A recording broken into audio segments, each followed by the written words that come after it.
All. Welcome to Happy Life. We are actually going live. This is Happy Nessa, and I have Miss Life over here. Hey. And we're going to actually do a live, So, one, we're going to start with saying thank you for all of you all who have been able to check out the videos that we already posted. So, I have one video on my channel, which is Happy Nessa 1111 and Family. We're talking about going with the flow and how that choice of flow creates happiness. And then you want to talk about the video on your channel, Life? Absolutely. So the video, hello everybody, first of all. The video that is on my channel, we talked about affirmations. So it's affirmations with an O versus affirmations with an I. And it's just your way of asking why your manifestation has come true. Why am I so happy? Why am I so blessed financially? And things of that nature. Anything you can think of, really, you can use an affirmation to affirm and to claim your manifestation. And it's really powerful. So if you haven't checked that out, go ahead on over there to Life's Magical Journey channel. Yep. So that's both of our channels. And again, thank you all for those of you who've already watched. Go check them out if you haven't. Today, what we're going to do is I want to do a follow-up. We're going to do a follow-up to what we talked about on my channel, which was going with the flow. So what's interesting is about my personality is I often have this ability to see both sides of the same coin, which kind of seems like a contradiction sometimes. But when it comes to my happiness, being able to see both sides gives me balance in life. And balance is what is creating happiness for me. So for example, let's get specific.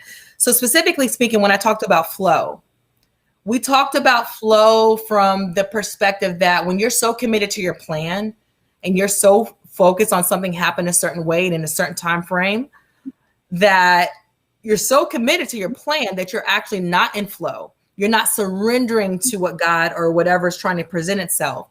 And so you get stressed, you get anxious, you might get depressed. I mean, if it's a long-term thing, and that is sabotaging your happiness. So the flip side of that is this. I've noticed this pattern. Sometimes when I'm so go with the flow, which I love, I do love it, when I have that privilege of going with the flow to the extent of not having to pay attention to time. I've had these phases in life where as an entrepreneur, I haven't always had a strict schedule. With homeschooling, I haven't always had a strict schedule. And so at times, I'm so go with the flow that time, where's time? Time doesn't even exist, right? Right. But when I do have to get to certain places at a certain time and I'm trying to be go with the flow, there goes my happiness trying to run away. It's like, oh, Vanessa, you were so go with the flow that you're about to be late, you're rushing. All these, overwhelming thoughts come to mind, especially with me and the kids trying to get out the door. So that's what we're talking about. So we're talking about flow being a great thing for happiness, but simultaneously not allowing flow to not allowing flow to get in the way of man-made time. So balancing the two is basically what we're saying. What I'm saying creates happiness. So I'm going to pass it over to you, Life, if you feel that something is coming up. If not, I can keep going. Okay. Yeah, I feel a good example is when I first got on this journey, people like Abraham Hicks would be like, don't do anything you don't want to do. Make sure you're choosing happiness. If you feel any stress around anything, you don't have to do it. And I literally would find myself just taking baths all day, straight chilling. Okay. I was so go with the flow, girl. Yep. There was like only thing with flow is my bath water because that's all I was really doing. Yeah. And I had another good friend of mine, my little sister, Maisha, and we were on the same like law of attraction journey, but she was like going, she was just starting different projects and writing books and doing all kind of stuff. And I'm literally taking baths all day. And so we complete opposite. Okay. And I'm looking at her like, okay, are you really doing all this stuff? Is this inspired action? Because, all these different things you're doing. And I'm like judging her because she's moving so quickly. But I wasn't moving at all. And so that's where you need to find that balance, and you need to hone in on taking inspired action. And so that you're not just sitting around going with the flow so much, like, because especially if you're in the beginning of your journey, there's nothing that you really want to do probably, or, especially if like you're working a job, you probably want to not do nothing for a while versus honing in on what God is trying to pull you towards and going with the flow with inspired action. So that's where I found that I was kind of overflowing. With going with the flow versus just being still. I think that there's some value to just taking time to be still and listen and see which way you're supposed to flow versus not doing anything. Yeah, I love the example that you gave.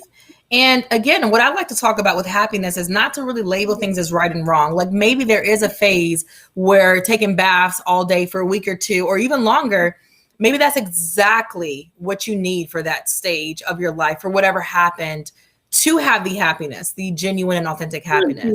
Yeah, and that's what I felt. Yeah, exactly. So maybe then that was fine. But I think I overdid it a little bit.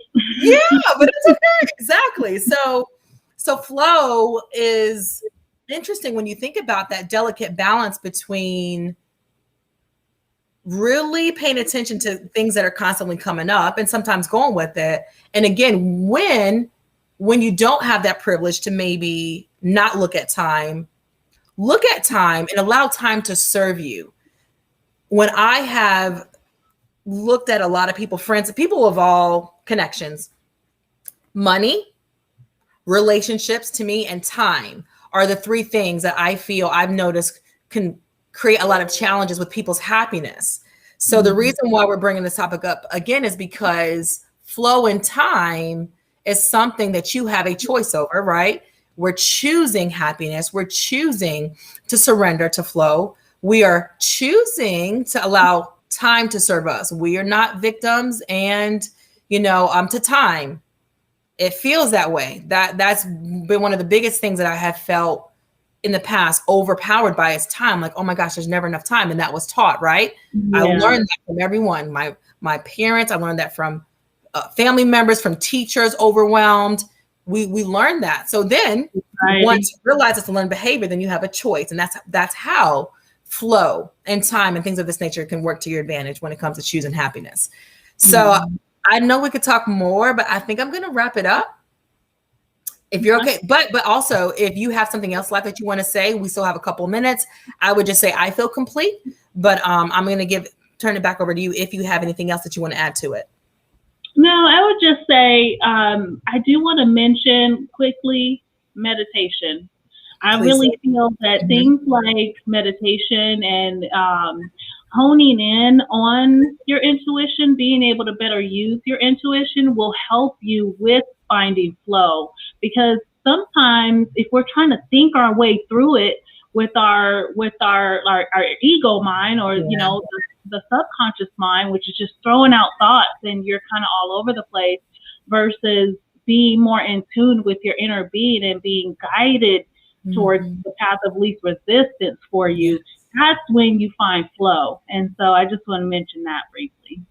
That's a great, I'm glad you mentioned that, because that is something that's kind of like the how do you really practice what we're talking about in a practical way? And it is through things like mindfulness and meditation, having a clear mind so that you know how to go back and forth between flow and not looking at the clock and, okay, now is the time. Now my intuition is saying, okay, now is the time to look at time, So, so thank you.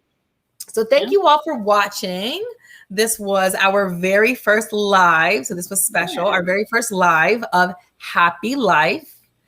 Again, we do have videos coming out every single week on both of our channels. Mine is Happy Nessa 1111 and Family. And you also have Life's Magical Journey. So if you haven't connected with us on YouTube already, please do so. And we're on pretty much all the other social medias if you want to look in connect with us in other ways as well. So thank you. And I think we'll see you next time pretty soon. Thank you. Have a happy life.